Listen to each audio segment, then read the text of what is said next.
Alright, today I'm happy to announce that Tradesight is pushing out the 1.4 version of our Forex Levels tool. There's some additional features in this tool that we did not have previously. It brings it up to equal with the Futures Levels tool. We're adding two new lines and levels to our charts, which are the upper pressure threshold and lower pressure threshold. These are levels we've been using in the futures market for a while, and we've been testing and found that they apply very well to the Forex market.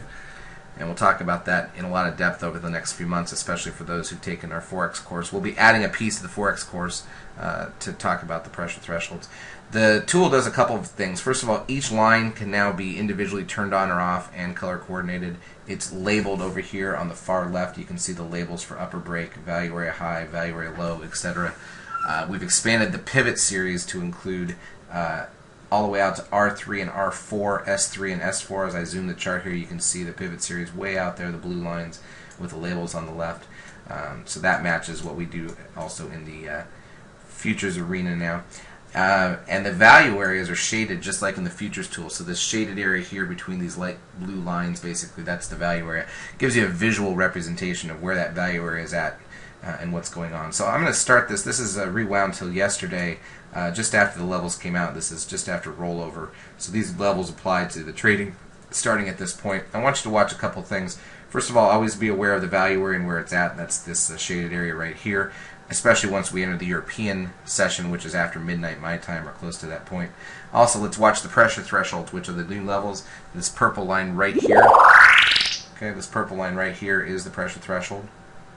Alright, and what we're going to do is, I've noticed watching these pressure thresholds, they're really valuable in the periods right before the market actually has a ton of volume. So in other words, if you're looking for an area for the market to be contained before volume comes in, a lot of times you're going to see these levels be extremely useful.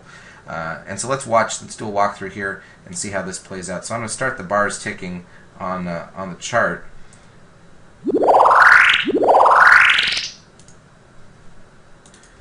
Just entering the Asian session of the market.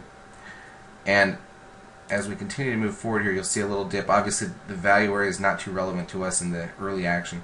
But what you'll notice is, as we do start to this next move back up, this push up you're about to see, watch what happens when, and again, look at the volume at the bottom. This is still not the active time of day at all for the euro dollar. We're barely in the Asian session here. But watching this move up, look what happens. Little pause right here, one more pullback, bounce off the VWAP. And then here we go. 1, 2, 3. Boom. There it is. We've just run in, and I paused it again, but we've just run into the new pressure threshold level. Okay? Now, do you think that contains the market? Let's take a look. Let's let it move forward. See that? That's the top in the short run here on the market. So I'm going to skip ahead at that point, but you can see that, yes, indeed, that was the top of the market for a while. Now we're going to start to enter the European session. The volume picks up. We get through that pressure threshold, as you can see. All right. Do a little pullback here. Now, what's interesting about this, if I zoom in, let's keep in mind, now that we're in the European session, technically the value area play is in effect, which means if we break into this shaded area, it's a high probability that we'll cross the shaded area. So let's just take a look, see if it happens here. Head back down. One more test of that pressure threshold. See, we just ran into it and failed. Okay. Now we're into the value area. There's your value area play triggering. Okay. And again, just 5 pips above the value area is our red upper break. That's a key Murray math number. Okay. Come up. We hit that level. Can't get through. So we're still in the value area play. Look at this move across and watch this. There's the lower break, another Murray math level. Basically at the value area low, I would consider that a value area play that had worked at this point in time. Okay. Look how that contains the market exactly. Right at that lower break level. And then what's even more interesting is here we are at 4 in the morning, which is 7 a.m. Eastern time, 4 in the morning Pacific. I'm on Pacific time. Let's take a look at what happens on this next move up. Right back to the pressure threshold, and you can't get through. What's interesting is that one is the highest volume spike of the day, and it still couldn't get through.